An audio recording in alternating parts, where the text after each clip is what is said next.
पागल थी गए हो? वो पता नहीं सजाद हुसैन का पुत्र कौन है? एक तुझे धगा नहीं थे, तुझे तो नाम जल्दी करेगा। तुम हो कौन? बेवकूफ नहीं हो? मालिक है इसका। बाहर निकल यहाँ से।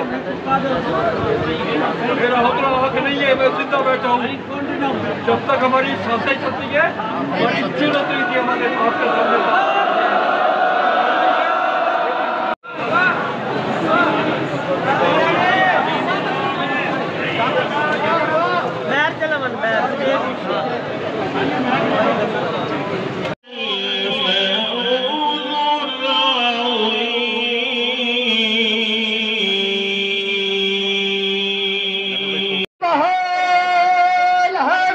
जिंदा है दोस्त भाई, हथला रहा है करे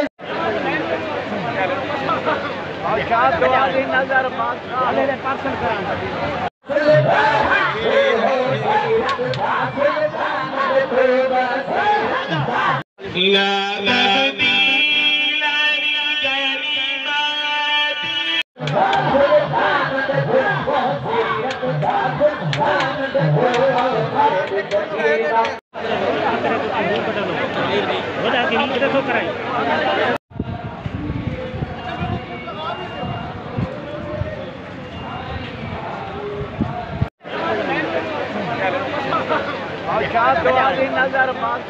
पार्सल करा